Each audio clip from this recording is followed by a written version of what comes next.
जय हिंद एवरीवन। मेरा नाम निखिल उपाध्याय है। आप मेरा चैनल निखिल उपाध्याय मीडिया देखे थे। ये हमारा पार्ट 8 ऑफ चैप्टर 7 है, जो कि हमारी क्लास 11th का चल रहा है। ठीक है, तो हमारा जो आज का टॉपिक है वो है the rise of the communist party of China. By the way, thank you, 500 subscriber हो गए मेरे और जल्दी 1000 भी हो जाएंगे। तो चलिए टॉपिक पे चलते हैं। The rise of the communist party of China. When the Japanese invaded China in 1937, the Kuomintang retreated। अब ये कुमिंगतांग क्या है? जैसे मैंने पिछली वीडियो में बताया था, ये एक पार्टी है। ठीक है, कुमिंगतांग क्या थी? पार्टी थी। जब जापानीज ने इन्वेड किया 1937 में, कहाँ पे? चाइना में। अब हुआ क्या था 19 इस टाइम पे ना वर्ल्ड वॉर ये सब जो चीजें थी, एक टाइप से हमें इकोनॉमिक या फिर हम कह सकते हैं पावर का ना टर्मोइल देखने को मिल रहा था वर्ल्ड में। कोई कंट्री किसी और पे कैप्चर गई थी। जैसे हमने जापान का देखा था कि जापान ने रशिया, चाइना, कोरिया इन सब पे कैप्चर किया था। वैसे ही जापान ने जब चाइना को कैप्चर किया, कब? 1937 में। तो कुमिंगतांग की जो पार्टी थी वो थोड़ा पीछे रही। अब मैं आपको आपको पहले बता रखा है, बट मैं स्टिल आपको बता रहा हूँ। एक दो टाइप की यहाँ पे मैं पार्टी देखने को मिलती है, पीपल रिपब्लिक ऑफ चाइना और दूसरी थी रिपब्लिक ऑफ चाइना। ठीक है, पीआरसी और आरओसी। जो पीआरसी थी वो कब स्टैब्लिश हुई थी? 1949 में। ठीक है 1949 में। बाय, अब पीआरसी को स्टैब्लिश किसने किया था? सीसीपी ने, कम्युनिस्ट पार्टी ऑफ चाइना ने। कम्युनिस्ट पार्टी ऑफ चाइना कब स्टैब्लिश हुई? जो कम्युनिस्ट पार्टी ऑफ चाइना थी उसने 1949 में पीपल रिपब्लिक ऑफ चाइना को स्टैब्लिश किया था। आज भी अगर आप जाके देखोगे, अगर आप चाइना का पूरा नाम ढूंढोगे तो वो है पीपल रिपब्लिक ऑफ चाइना। ये बात समझ। और जो आरओसी रिपब्लिक ऑफ चाइना, ये कब हुई थी? 1912 में फाइंड आउट हुई थी। बट रिपब्लिक ऑफ चाइना हम देखेंगे कि ताइवान में जाके बस जाती है और फिर उसी से वहीं से जो पीपल मतलब रिपब्लिक ऑफ चाइना है वो जो कंट्रोल करती थी। ये बात समझ में? ये बेसिक है। आप आने वाले जो ये चैप्टर्स है अभी, जिसमें हम सीसीपी पढ़ेंगे, पीपल रिपब्लिक ऑफ चाइना पढ़ेंगे, रिपब्लिक ऑफ चाइना पढ़ेंगे, क्योंकि मैंने थोड़ा रिवाइज करा दूं ये चीज, कई बार भूल जाते बच्चे। ठीक है, the long and exhausting war weekend China. अब इतनी लंबी और वॉर जब हो रही है किसी भी कंट्री में, तो क्या होता है? कंट्री की इकोनॉमी नीचे जाती है, पावर नीचे जाता है, तो हम मिलिट्री एक्सपेंडिचर जो है इंक्रीज होता है, बट बाकी चीजें धीरे धीरे करके हमें डाउनफॉल देखने को मिलता है। Prices rose 30% per month between 1945 and 1949। अब कहते हैं 1945 में वर्ल्ड वॉर 2 खत्म हो गया था। अब बोला गया प्राइजेस जो है 30% हर महीने बढ़े हैं। तो जो 4 साल तक, मतलब कोई एक चीज मान लो आज जनवरी का महीना है, वो चीज 100 रुपए की है। अब फरवरी में वो चीज कितने की होगी? 130 की। फिर मार्च में कितनी हो जाएगी? हम देखेंगे 130 का 130% कितना हो जाएगा? 169। सोच रहे हो? ऐसे करके मतलब जनवरी में 100 की चीज थी और मार्च में कितनी की? 169 की। तो ऐसे ही करते करते हर 30% हर महीने में बढ़ रहा था। सोच रहे हो कितनी महंगाई बढ़ गई होगी उस टाइम पे। And utterly destroy the life of ordinary people. Obvious सी बात है, जब इतना ज्यादा महंगाई बढ़ेगी तो कोई ऑर्डिनरी पीपल उस चीज को अफोर्ड ही नहीं कर पाएगा, तो उनकी लाइफ तो डिस्ट्रॉय होगी होगी। खाने को कुछ नहीं, पहनने को कुछ नहीं। तो इस वे कॉन्टेक्स्ट में बोला गया। Rural China Phase 2 crisis, one ecological with soil exhaustion, deforestation and flood, and the second economic, socio-economic one caused by exploitative land tenure system, indebtedness, primitive technology and poor communication। जो यहाँ पे अब देखो, China में ना दो type की crisis follow करने गए थे। ठीक है, पहला क्या था? जो हमारा पहला प्रॉब्लम थी वो थी इकोलॉजिकल। मतलब जो यहाँ पे हमने इतनी तेज से खेती बाड़ी में काम करे थे, फर्टिलाइजर्स, मतलब ये जो चीजें है ना, पेड़ों को काटा जा रहा था, फ्लड्स आ रहे थे, ये सारी चीजें क्या थी? चाइना को एक इकोलॉजिकल डैमेज करी थी। ठीक है, चाइना के एनवायरनमेंट को डैमेज कर दी थी।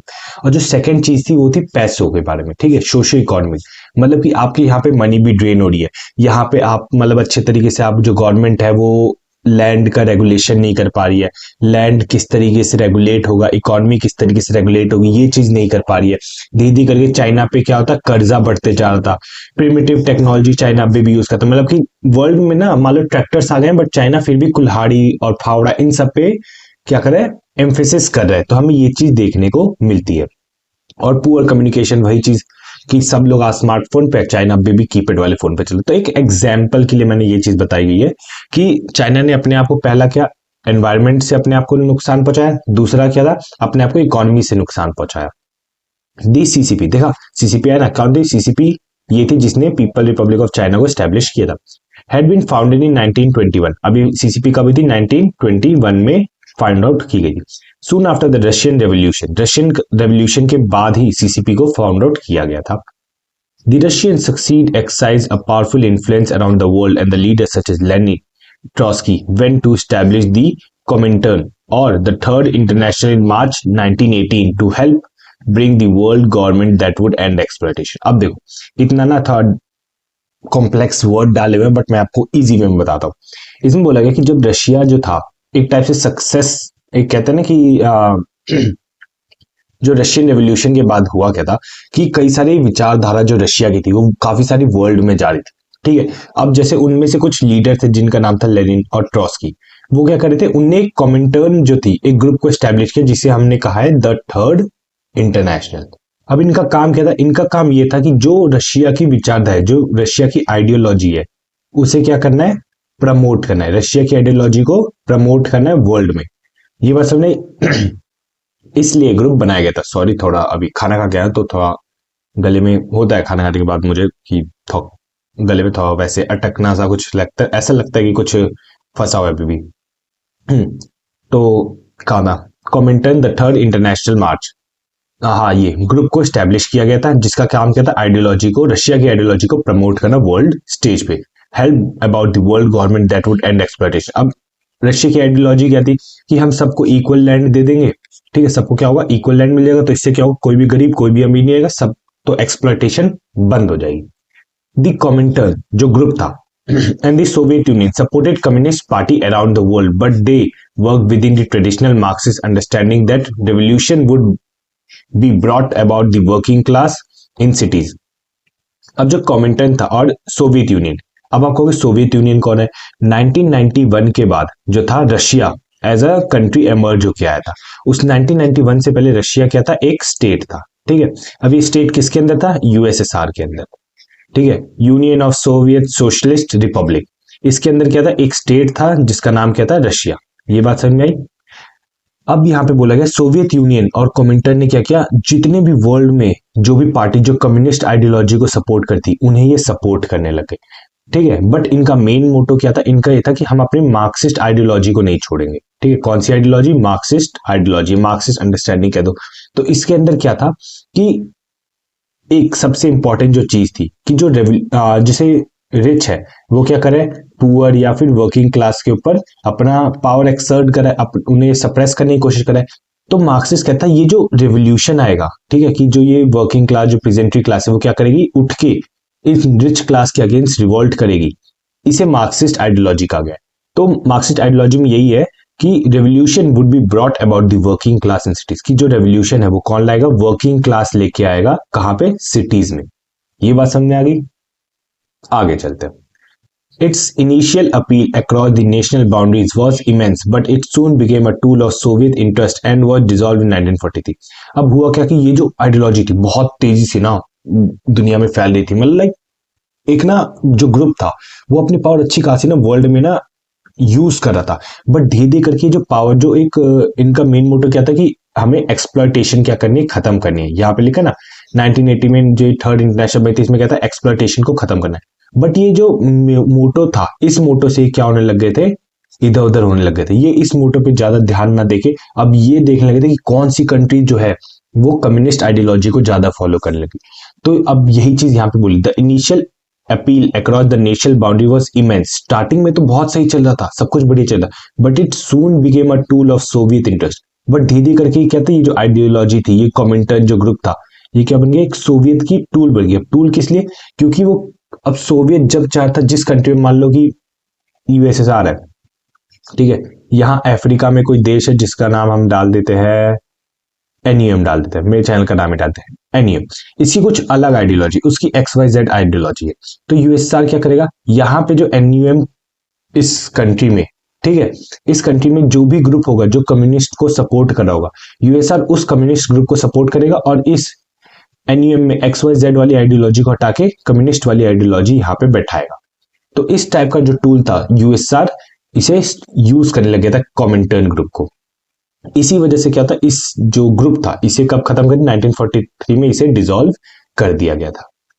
माओ जेडोंग जो एक प्रोमिनेंट लीडर हम देख के आते हैं who emerge as a major CCP leader. ठीक है, माओ जेडोंग की बात की गई, कौन है, सीसीपी के एक लीडर है। took a different path by basing its revolutionary program to peasantry।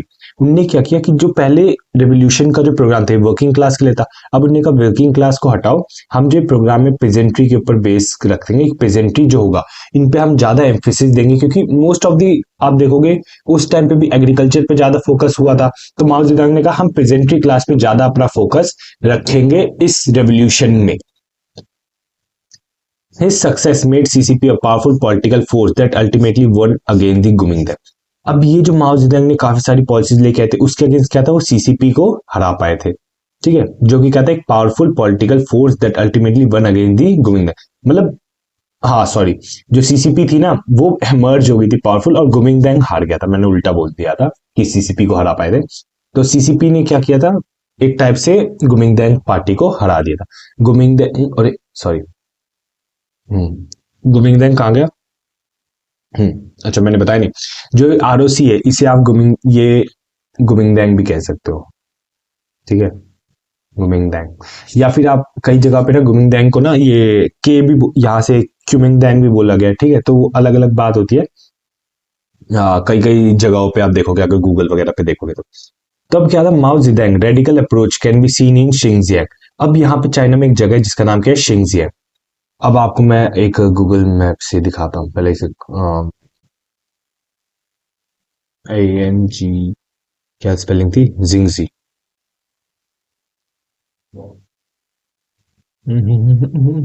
इतना ही दूर हो। ठीक है, अब ये जगह क्या है, चाइना में आप देख सकते हो, यहाँ ये हमारा प्यार भारत इंडिया है, और ये है शिंगजी। ठीक है, यहाँ पे इस जगह की बात की गई। यहाँ से आप देखो south Korea, Japan, Philippines, Vietnam, Thailand, Myanmar, Indonesia से फालतू है। हमें मेनली फोकस शिंगजियांग पे करना है। ठीक है, अब यहाँ पे क्या बोलेगा, Mao Zedong radically approach can be seen in Xinjiang. इस इलाके में माओ की अच्छी खासी पकड़ थी, उसकी आइडियोलॉजी की पकड़ थी।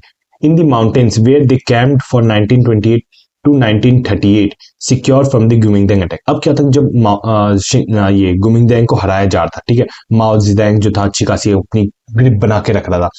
तो माओ जेडोंग कहाँ जाके छुप गया था, इस जिनजियांग जो एक जगह थी, जो कि मैंने अभी आपको गूगल मैप पे दिखाया था, ये यहाँ पे जाके क्या होता, जो हमारे माओ जेडोंग थे वो क्या हो गए थे, छुप गए थे। यहाँ पे अगर आप, मैं यहाँ पे माउंटेन्स दिखने को देखे, देखता हूँ, ये पूरा क्या है, ये माउंटेनियस इलाका है। ठीक है, उस टाइम पे तो यहाँ पे बोला गया, यहाँ पे जाके कौन छुप गया था, माओ जेडोंग छुप गए थे, क्योंकि कुओमिंटांग क्या कर रहा था, इन पे अटैक कर रहा था। तो उससे बचने के लिए वहां पे जाके छुप गए थे। अब वहां जाके जब छुपे हुए थे, तो उनने वहां पे भी काफी सारे अपने रेवोल्यूशन, अपनी सारी काफी सारी प्लान जो थे वहां पे एग्जीक्यूट करना शुरू किया था।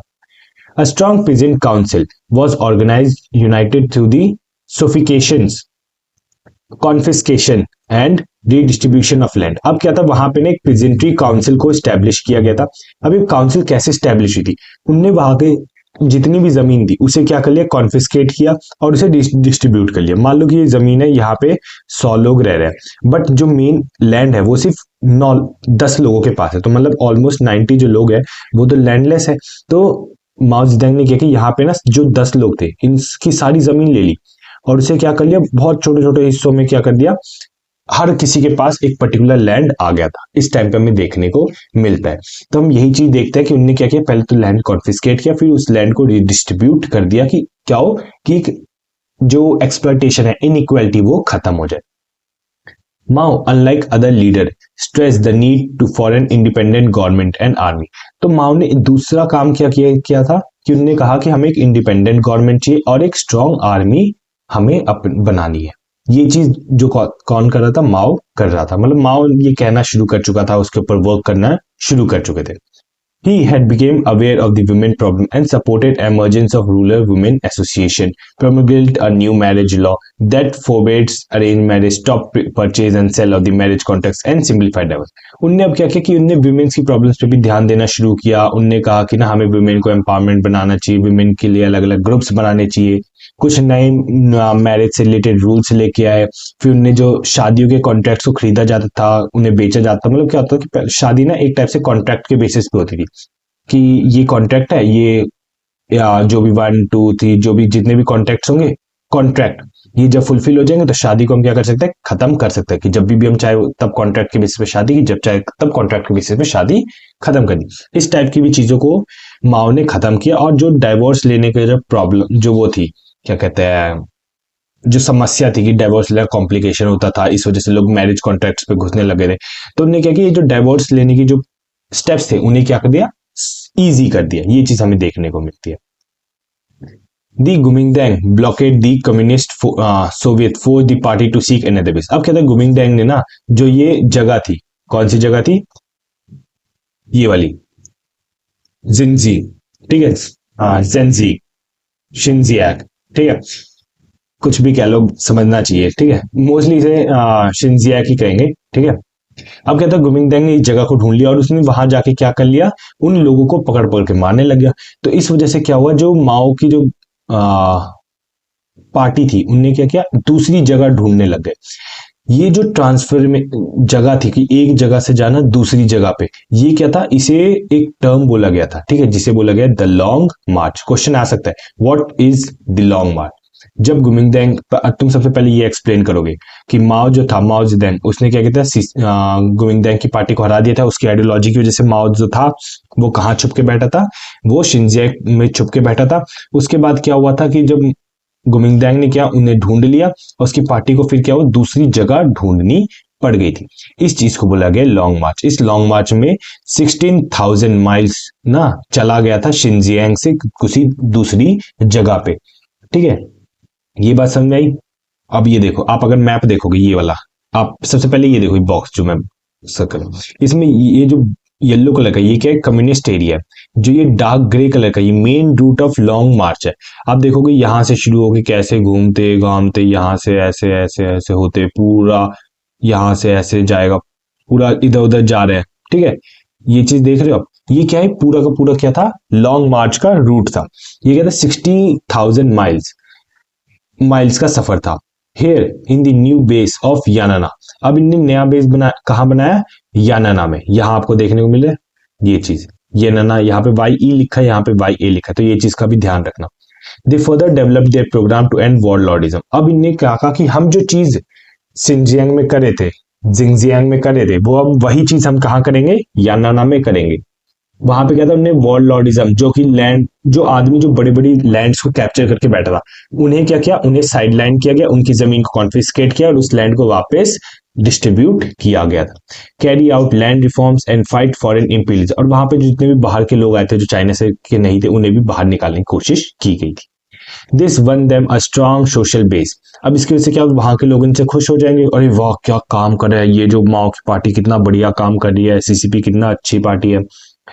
इन the different year of war the communist and the Kuomintang work together.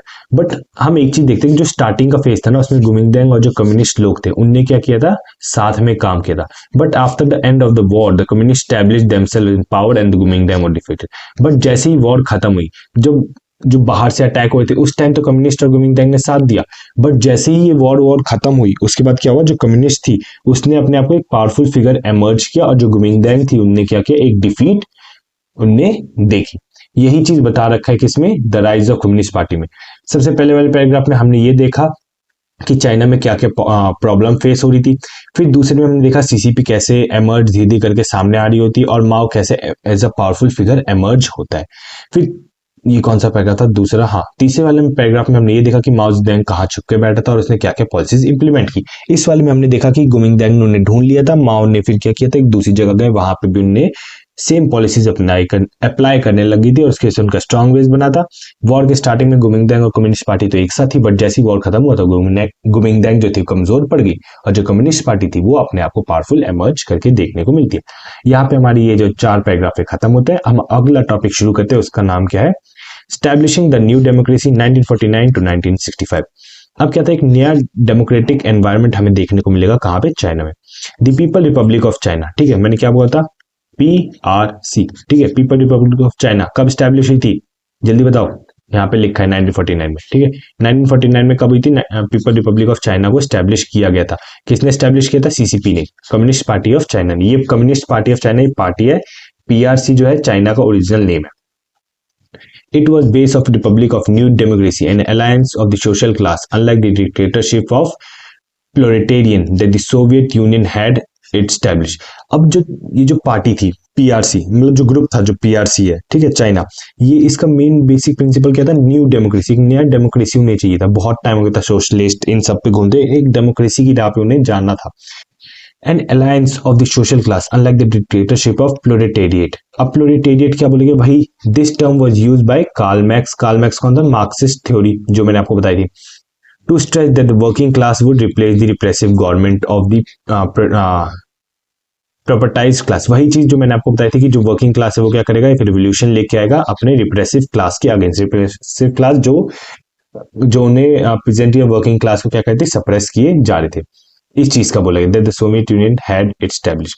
यही चीज में बस आपको इतना जानने की जरूरत है कि यहाँ पे पीपल रिपब्लिक ऑफ चाइना 1949 में स्टैब्लिश हुई थी, और यहाँ पे अगर प्रोलेटेरिएट बोल दे तो आपको ये चीज समझाने की जरूरत है, और कुछ नहीं है, ठीक है। और उनका जो, हाँ, ये जो पीपल रिपब्लिक ऑफ चाइना थी उनका बेस प्रिंसिपल क्या था? New democracy. ये चीज, उसे न्यू डेमोक्रेसी को किसके साथ अलाइन करके? सोशल क्लास के साथ अलाइन करके हमें चलना है। Critical areas of economics were put under government control and the private enterprises and the private ownership of land were gradually ended। अब बोला गया जो भी इकोनॉमिकल एरिया थे जहां पे गवर्नमेंट अच्छा खासा पैसा कमा सकती थी उसे गवर्नमेंट के अंदर कर दिया गया था। जो भी प्राइवेट फर्म्स थे, प्राइवेट ओनरशिप थी, उसे क्या कर दिया गया? धीरे धीरे करके खत्म कर दिया, ग्रेजुअली एंडेड, धीरे करके उन्हें खत्म करते चले गए। जैसे अगर आप यूएसए में देखोगे वहां पे प्राइवेट एंटरप्राइजेस, प्राइवेट ओनरशिप को ज्यादा प्रमोट करते हैं, बट चाइना, रशिया, इन सब जगह पे क्या होता है? गवर्नमेंट ज्यादातर अपने एरियाज को कंट्रोल करते हैं। अगर आप कहोगे इंडिया में क्या है? इंडिया में मिक्स्ड इकोनॉमी है, कुछ जगह प्राइवेट, कुछ जगह पे government. This program lasted in 1953 when the government declared that it would launch a program of socialist transformation. अब ये जो प्रोग्राम था ये कब तक लास्ट किया? 1953 तक, जब गवर्नमेंट ने क्या डिक्लेयर किया था? To launch a program of socialist transformation. उन्होंने कहा कि अब हम क्या करेंगे? कंप्लीट सोशल ट्रांसफॉर्मेशन कर देंगे। हम पहले थोड़ी बहुत छूट देते, थोड़ा बहुत मजे देते, बट अब नहीं, अब हम कंप्लीट सोशलिस्ट जो है। The great leap forward movement launch in 1958 was a policy to galvanize country to industrialize depthly. एक ग्रेट लीप फॉरवर्ड मूवमेंट, ये आ सकता है question, what is great leap forward movement? इस मूवमेंट कब स्टार्ट हुआ? 1958। इसमें क्या था? पूरी कंट्री को क्या बोला गया कि हमें इंडस्ट्री की तरीके से, मतलब हमें पूरे अच्छे, मतलब अपने आप को पूरा इंडस्ट्रियल डेवलप करना है, ठीक है। गैल्वेनाइज मतलब जिसने पूरी कंट्री को एक्साइट कर दिया हो या पूरी कंट्री को एब्जॉर्ब कर लिया हो, क्या करने के? इंडस्ट्रियल डेवलपमेंट करने के लिए। People were encourage to set up steel furnace in the backyard. In the rural areas people commune where the land would be collectively owned and cultivation started. अब यहाँ पे बोला गया कि जो यहाँ 1958 में the great leap forward movement को स्टैब्लिश किया गया था। अब जो यहाँ के लोग थे इन्हें एनकरेज किया गया। उन्होंने कहा यार देखो, आपके पास ना आपका एक घर है, इस घर में आप इतनी जगह तो रह रहे हो, ये आपने अपने बगीचा बना रखा है, ये ए वाला जो पोर्शन है ये आपने बगीचा बना रखा है, इससे क्या करो, यहाँ पे आप अपने स्टील फर्नेस लगा दो, अपने बैकयार्ड में क्या लगाओ? Steel furnace. अब इससे होगा क्या? पहली चीज जो होगी वो ये होगी कि आप कंट्री को ग्रोथ करने में मदद करो। आप यहाँ पे जो लोहा ये सब जो क्या डेवलप कर रहा है उससे क्या होगा कि आपको कुछ पैसे मिलेंगे, कुछ अर्निंग होगी। तो इस चीज की बात किसने कही थी? गवर्नमेंट ने कहा था। इन the rural areas people commune, ठीक है, वह स्टार्टेड। अब क्या था? कुछ रूरल एरियाज में क्या हुआ कि उन्हें बोला गया कि ये जो आपकी जमीनें हैं ये आपकी अकेले की जमीन है, ये सारी किसकी जमीन है? पूरे के पूरे गांव की जमीन है। अब इस पे क्या हुआ? कलेक्टिव इस पे क्या होने लगा था कि इन्हें लैंड को, मतलब प्राइवेट ओनरशिप को टेक्निकली रूरल इलाके में कंप्लीट खत्म करने की बात की गई थी। और ये क्या कहता? पूरे एक सबकी जमीन को कह दिया गया था कि ये अभी गांव वाली सबकी जमीन है, तो यहाँ पे जो स्टील फर्नेस लगेगा वो सबका होगा, ये सिर्फ आपका अकेले का नहीं होगा। By 1958, there were 26,000 communes covering 98% of farm population। अब 1958 में हम क्या देखते हैं? 26,000 communes ऑलमोस्ट का ग्रुप 98% जो थी फार्म पॉपुलेशन को कवर अप करके रखा हुआ था। हो कम्यून मैंने आपको बताया था ना ऊपर, मैं देख लूं कहाँ बताया था मैंने आपको। कम्यून एक टाइप से ग्रुप हो गया, ठीक है। आप मैंने बताया, मुझे याद नहीं है कहाँ बताया था। Mao was able to mobilize the masses, attain the goal set by the parties। अब माओ क्या करता? जितने भी ग्रुप थे, जितने भी बड़े बड़े मासेस, मतलब एक टाइप से बोला एक भीड़ को इकट्ठा करने में उसने काफी अच्छा रोल किया अपने गोल को अचीव करने में, ठीक है, मतलब पार्टी के गोल को अचीव करने में।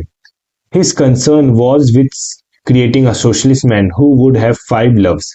उसका मेन कंसर्न क्या था कि हमें एक सोशलिस्ट मैन बनाना है, वो जो क्या करे, जो अपने बारे में ना सोचे, देश के बारे में सोचे, अपनी सोसाइटी के बारे में सोचे, और उनका सिर्फ 5 ही लव होना चाहिए। मतलब उस एक असली सोशलिस्ट मैन वो होगा जिसके सिर्फ 5 लव होंगे, उसके अलावा और कोई लव नहीं होगा। पहला फादरलैंड, ठीक है। अब फादरलैंड क्या होता है, मदरलैंड होता है। इंडिया में हम अपनी जमीन को माता मानते हैं, मदरलैंड कहते हैं, बट आप कभी वाइट कंट्री, वेस्टर्न कंट्रीज में जाओगे तो वहां पे आपको फादरलैंड देखने को मिलेगा। ये पहला लव। दूसरा लव क्या बोला गया था, पीपल्स, की लोगों से प्यार करो। तीसरा, लेबर से प्यार करो, जो भी मजदूर है उन्हें डिस्क्रिमिनेट करो, उनसे भी प्यार करो। चौथा, साइंस पे फोकस करो, मतलब वही साइंस से भी प्यार करो। और पांचवा, पब्लिक प्रॉपर्टी से प्यार करो, प्राइवेट प्रॉपर्टी से नहीं। ये चीज किसकी थी, माओ की आइडियोलॉजी थी। Mass organisation work created for farmers, women, students and other group. अब क्या बोलता है, अलग अलग जो ऑर्गेनाइजेशन थे उन्हें क्रिएट किया गया था। अब यहाँ पे, यहाँ से यहाँ तक आप देखोगे ना, यहाँ पे अलग अलग ग्रुप्स के बारे में बात की गई थी, जैसे कि all China democratic women federation, जिसमें 76 मिलियन वुमेन्स थी।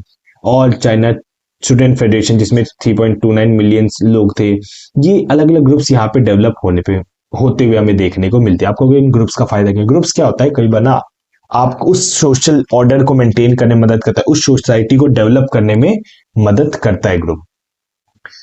These objects and method did not appeal everyone to the party। अब यहाँ पे क्या होता है, ये जो मेथड्स थे कि हमें ग्रुप्स में करना चाहिए, 5 लव्स होने चाहिए, मतलब 5 ही प्यार चाहिए, एक सोशलिस्ट मैन हमें बनाना है, तो ये आइडिया हर किसी को पसंद नहीं आएगा ना। उन्हीं की पार्टी में कुछ लोगों ने कहा कि ये जो आइडिया है ये बेकार है। फिर 1953 94, some urging for more attention to industrial organisation. कुछ ने क्या कहा कि हमें क्या करना चाहिए, इंडस्ट्रियल ऑर्गेनाइजेशन, इंडस्ट्रियल ग्रोथ पे भी ध्यान देना चाहिए, इकोनॉमिक ग्रोथ पे भी ध्यान देना चाहिए, सिर्फ आइडियोलॉजी को लेके बैठना नहीं चाहिए। उनमें से कुछ लोग कौन थे, लियू शाओची और देंग शियोपिंग। इनने क्या कहा था, इनने कहा कि हमें इंडस्ट्रियल ग्रोथ पे ज्यादा ध्यान देना चाहिए। Try to modify commune system as it was not working efficiently. उसने क्या कहा कि हमें ये जो सिस्टम है कम्यून का, एक ग्रुप बना के रहना चाहिए, कि हमें क्या पूरे के पूरे उस पे अपने आप को डेवलप करना चाहिए, एक सोशल मैन की तरफ हमें देखना चाहिए, सोशल मैन बनना चाहिए। इस आइडिया में उन्होंने कहा कि हमें इस आइडिया को थोड़ा बहुत चेंज करने की जरूरत है, क्योंकि ये अच्छी तरीके से काम नहीं कर रहा। The steel produce in the backyard furnace was unusable industrial. अब उन्होंने कहा कि जो स्टील बन रहा है किसी के भी बैकयार्ड में, वो क्या है, वॉज अनयूजेबली इंडस्ट्रियल, मतलब उसका अच्छे खासा हम इस्तेमाल नहीं कर सकते ना। अगर आप कह रहे हो कि हर घर एक क्या करे, एक स्टील फर्नेस लगाए, तो वो एक बड़ी इंडस्ट्री या फिर एक छोटे छोटे लोहे में बता रहे हैं, वो कहाँ यूज होगा, आप खुद बताओ। जब भी आप किसी फैक्ट्री देखते हो, बड़े लैंडस्केप पे बड़ी बड़ी मशीनें यूज होके बड़े बड़े स्टील्स को काटा जाता है, पिघलाया जाता है, बनाया जाता है, तो इस टाइप की जो इंडस्ट्री है वो डेवलप होनी चाहिए।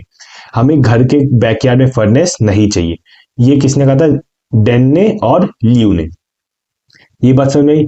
ये किसने कहा था, इस्टेब्लिशिंग न्यू डेमोक्रेसी के अंदर हमने ये चीज पढ़ी। फिर हम बात करते हैं कॉन्फ्लिक्टिंग विजन। 1965 से 1978 के बीच में कहते हैं कॉन्फ्लिक्ट्स देखने को मिलते हैं।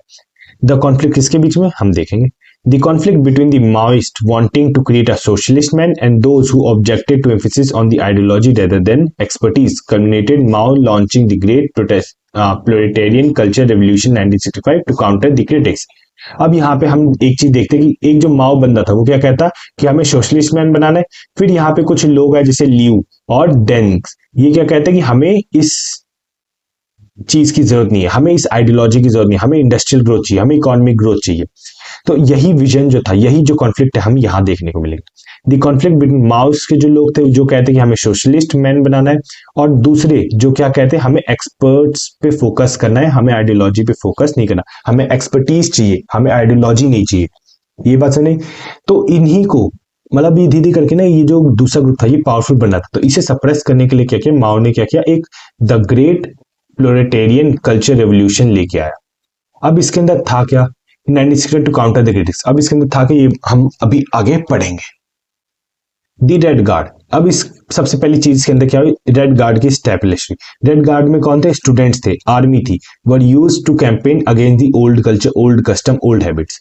अब जो स्टूडेंट्स थे, आर्मी थी, वो क्या करती, जो हमारे ओल्ड कल्चर थे, ओल्ड कस्टम्स थे, ओल्ड हैबिट्स थे, इनके खिलाफ प्रोटेस्ट करी थी। जो भी लोग इनमें आ रहे थे उन्हें या तो मार के या फिर उन्हें प्यार से समझाया जा रहा था। प्यार से तो क्या ही, जब आर्मी आ गई है तो मार के ही समझा रही थी उस टाइम पे। Students professionals were sent to country side to learn from the masses. अब कहते हैं जो स्टूडेंट्स थे वहां के, जो प्रोफेशनल्स थे, उन्हें कहाँ भेजा था? कंट्री साइड्स पे भेजा था, गांव के इलाकों में और काफी जगहों पे भेजा जाता, जहां पे वो क्या करें, उन मासेस से सीखे जो इस आइडियोलॉजी पे ज्यादा ध्यान दे रहे, जो इस आइडियोलॉजी को पकड़ के बैठे। इनसे आप सीखो कि कैसे आइडियोलॉजी इंपॉर्टेंट है। The ideology was more important than having professional knowledge. तो माओ ने क्या कहा कि जो आइडियोलॉजी है वो ज्यादा इंपॉर्टेंट है प्रोफेशनल नॉलेज से। Denunciation and slogan replace rational debate. अब डिनंसिएशन क्या होता है? किसी भी चीज को इरोड करना। मतलब मान लो कि मैं, गवर्नमेंट ने निकाला कि A B C D E F G S ऐसे करके जेड तक है, ठीक है, तो ये सबको फॉलो करना है। बट मैं क्या कर रहा हूँ, अरे गवर्नमेंट क्या बेकार करे, उन्हें क ख ग घ पढ़ाना चाहिए। एक एग्जाम्पल है कि मैं गवर्नमेंट को एक पब्लिकली क्या कर रहा हूँ, एक हरास कर रहा हूँ, गवर्नमेंट को अगेंस्ट उल्टा सीधा कह रहा हूँ। तो ये जो डिनंसिएशन था इसी चीज को बोला गया। और जो स्लोगन था वो क्या हुआ, माओ ने कहा कि आप ये स्लोगन्स, आप ये डिनंसिएशन मत करो, आप हमें पब्लिकली बेइज्जती मत करो, आप आओ हमारे साथ बैठो, डिबेट करो, जो भी आपकी प्रॉब्लम्स होगी वो हम सॉर्ट आउट करेंगे। ये चीज हमें देखने को मिलती है। The cultural revolution began a period of turmoil, weakening the party and severely disrupted the economy and educational system. अब क्या था, जो कल्चरल रेवोल्यूशन हो रहा था चाइना के अंदर, अब क्या था, बाहर से अटैक, अंदर से अटैक, इंडिया मतलब चाइना के अंदर अलग अलग पार्टी, उसके अंदर अलग अलग आइडियोलॉजी। इसने क्या किया था, चाइना को पूरी तरीके से हिला के रख दिया था, उनकी पार्टीज को कमजोर कर दिया था, ठीक है, उनकी इकोनॉमी को कमजोर कर दिया। एजुकेशन सिस्टम जो था वहां पे हमें फ्लॉप होता हुआ देखने को मिलता है चाइना के अंदर। From late 1860s the tide began to turn. अब क्या था, धीरे करके हमें एक 1960 बाद के कुछ एक टर्न देखने को मिलते हैं। क्या टर्न देखते हैं? In 1975 the party once again laid emphasis on great social discipline and need to build industrial economy. 1975 में क्या हुआ कि जो पार्टी थी उसने क्या कहा कि हमें इंडस्ट्रियल ग्रोथ चाहिए, हमें वापस अपने आप को एक सोशल डिसिप्लिन, एक सोशल ऑर्डर बना के रखना चाहिए, so that China could become powerful before the end of the century. अब उन्होंने कहा कि 2000 आते आते, उससे पहले पहले हमें अपने आप के अंदर industrial growth, social order, social discipline बना के रखना पड़ेगा कि जो सेंचुरी खत्म हो उससे पहले पहले क्या हो, चाइना एक इकोनॉमिक पावर या चाइना क्या हो, एक पावरफुल कंट्री बन के एमर्ज हो। ठीक है, ये लास्ट टॉपिक कर लेते हैं, रिफॉर्म्स फ्रॉम 1978। उसके बाद फिर देखो ताइवान का बहुत छोटा सा है, तो मैं ताइवान का ना अगली वीडियो में खत्म करवा दूंगा। और कोरिया का जो है वो फिर अगले चैप्टर से ये सब शुरू है, कोरिया और ऑस्ट्रेलिया बच रहा है। ठीक है, तो रिफॉर्म फ्रॉम 1978। अब हुआ क्या, cultural revolution was followed by the process of political manoeuvring. Manoeuvring मतलब चेंजेस वगैरह ये सब देखने को मिलते। डेंग शियांगपो Deng kept party control strong while introducing a socialist market economy. अब क्या होता है, यहाँ पे कल्चरल रेवोल्यूशन देखने को मिलता है, इसमें क्या होता है काफी सारे पॉलिटिकल चेंजेस भी हमें देखने को, ठीक है। डेंग शियाओपिंग उन्होंने क्या किया था, अपनी जो पार्टी थी उसे अपने कंट्रोल में रखा हुआ था। जैसे कि अब हम देख रहे हैं कि ये जो डेंग शियांग कौन था, मैंने आपको ऊपर बताया था, ये वो बंदा था जिसने क्या किया है, यहाँ पे देखो कहाँ गया, अरे ज्यादा ऊपर ले आएगा, यहाँ पे देखो डेंग जो क्या कहता पार्टी के अगेंस्ट गया था, उसने कहा था कि हमें क्या करना चाहिए, एक्सपर्टीज पे ज्यादा फोकस करना चाहिए रेदर देन आइडियोलॉजी। ये बात समझ में आई। तो ये अब डेंग जियांग की ना अच्छी खासी पकड़ थी कहाँ पे, पार्टी में। तो उसने क्या किया, हमें एक सोशलिस्ट मार्केट इकोनॉमी उसने कहा हमें डेवलप करने की जरूरत है। अब ये सोशलिस्ट मार्केट इकोनॉमी क्या है कि हम ना मतलब गवर्नमेंट के कंट्रोल में रहेगा मार्केट वगैरह, बट यहाँ पे क्या होंगे कि प्राइवेट फर्म्स भी आ सकते हैं थोड़े बहुत, ऐसा नहीं है कि सारा का सारा गवर्नमेंट ही सब कुछ संभाल रही है। In 1978 party declared its goal as the four modernization. अब पार्टी ने क्या किया 1978 में कि अपना गोल स्टैब्लिश किया। वो गोल क्या था कि हमें अगर मॉडर्नाइज बनना है तो हमें 4 तरीके से बन सकते हैं। पहला क्या, साइंस में ध्यान देना है, दूसरा इंडस्ट्री पे ध्यान देना है, तीसरा एग्रीकल्चर पे ध्यान देना, चौथा अपने आप को डिफेंस में पावरफुल बनाना है। Debate was allowed as long as the party was not question. उसने कहा कि आपको अगर कोई सी आइडियोलॉजी या किसी भी चीज से दिक्कत है, आप आओ हमारे बैठो और हमारे साथ डिबेट करो, बट आप पार्टी पे क्वेश्चन नहीं उठाओगे। ये आपकी पहली पॉलिसी, अगर आपने क्वेश्चन उठाया तो आपको डिबेट करने का हक नहीं दिया जाएगा।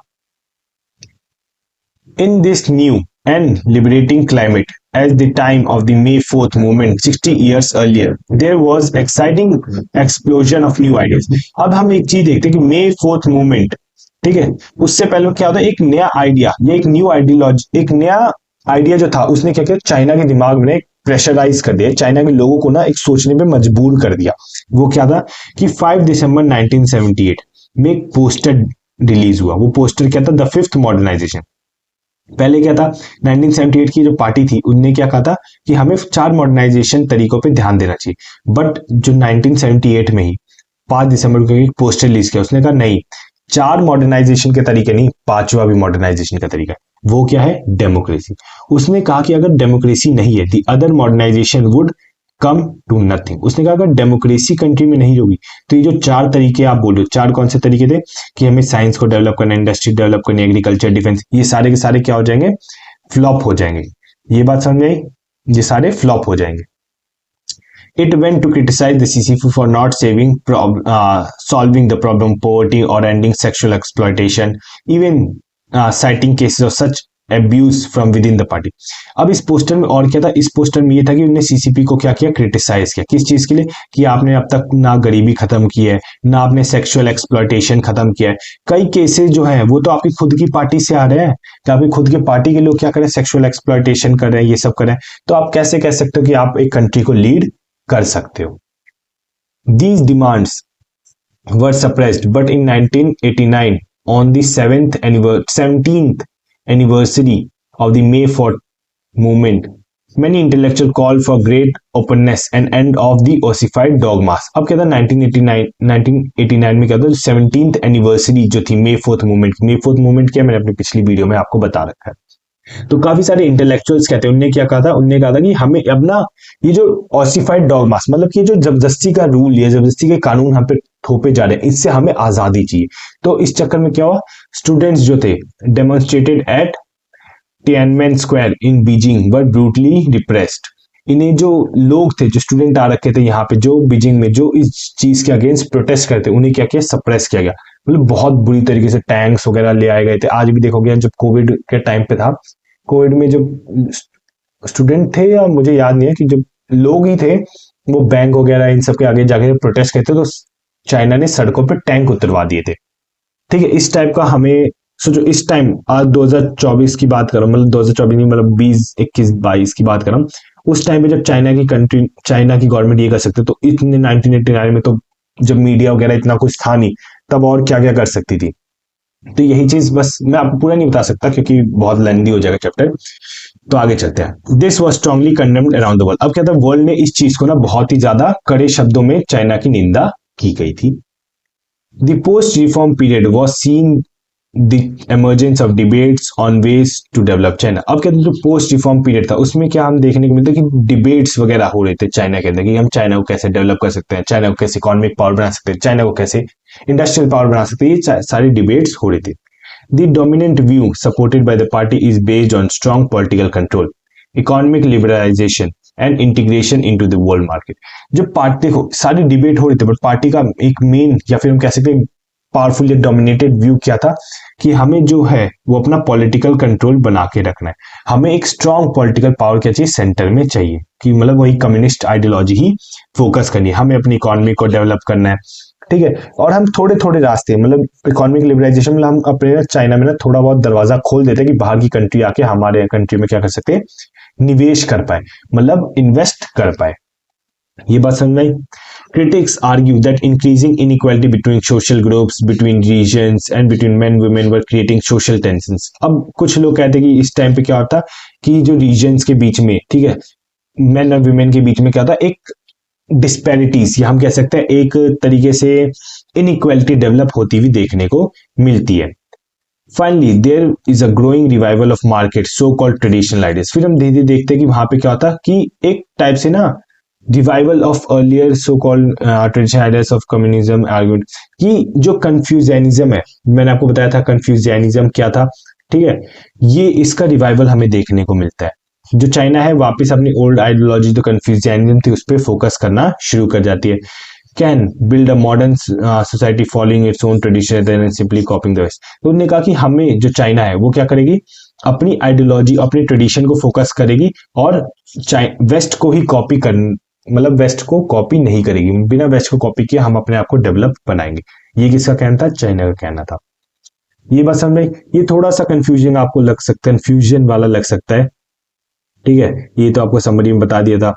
एस्टैब्लिशिंग ऑफ न्यू डेमोक्रेसी में कुछ नहीं हुआ, इसमें बस बताया गया कि कैसे लोग जो थे डेमोक्रेसी के ऊपर चढ़ने लग गए थे, अलग अलग कैसे ग्रुप बना था, फिर कॉन्फ्लिक्ट्स विजन में आया था कि कैसे माओ और जो माओ की पार्टी के ही अगेंस्ट जो बंदे थे वो क्या कर रहे थे, वो एक कॉन्फ्लिक्ट्स में आ गए थे कि हमें कौन सी आइडियोलॉजी फोकस की, हमें आइडियोलॉजी चाहिए या एक्सपर्टीज चाहिए, इस बात पे बहस हो रही थी।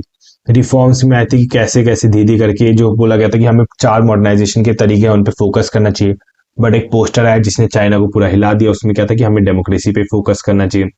फिर काफी सारी डिमांड्स उठे थे कि हमें जो ऑसिफाइड डॉगमेस है इसके अगेंस्ट, मतलब जो सप्रेस, जो लोग हमें सप्रेस करें उसके अगेंस्ट बोलना चाहिए, हमें अपने आप को खुद एक्सप्रेस करना चाहिए, एक टाइप से डेमोक्रेसी चाहिए। इस चीज के ऊपर प्रोटेस्ट हुआ था, तो लोगों ने क्या किया, बीजिंग में जो होता तो उन्हें सप्रेस कर दिया गया था। फिर हम देखते हैं कि कैसे कैसे जो चाइना था धीरे धीरे करके मतलब अपनी पॉलिटिकल पार्टी पे जो ग्रिप थी वो तो बनाए रखा ही कि हमें कम्युनिस्ट को फॉलो करना है, पर धीरे धीरे करके थोड़ा बहुत चाइना का दरवाजे खोलने लगे थे कि लोग बाहर से आके यहाँ पे इन्वेस्ट कर पाए। ये चीज बेसिकली हमने आज के चैप्टर्स में पढ़ी है। ठीक है, तो ये हमारा पार्ट 4 7 था। तो हम जो पार्ट 8 होगा, ठीक है, पार्ट 8 होगा उसमें हम द स्टोरी ऑफ ताइवान पूरा खत्म करेंगे। कितना है, 2 पैराग्राफ तो है, ठीक है। पार्ट 8 खत्म करके फिर पार्ट 9 जो होगा, पार्ट 9 उसमें क्या पढ़ेंगे, the story of Korea the beginning, ठीक है, प्रॉक्सी लीडरशिप। और हाँ हाँ ठीक है, ठीक ठीक, मतलब आप मान लो कि अच्छा ये भी बचे ना। अच्छा, ऑस्ट्रेलिया वाला तो वो था पिछले चैप्टर में, सॉरी मैं भूल गया था, द रोड ऑफ मॉडर्नाइजेशन। ठीक, ये मतलब मान लो आपको 11 12 पार्ट्स में खिंच जाएगा अप्रोक्सीमेटली। ठीक है, तो अभी के लिए जय हिंद और मुस्कुराते रहिए, बाय।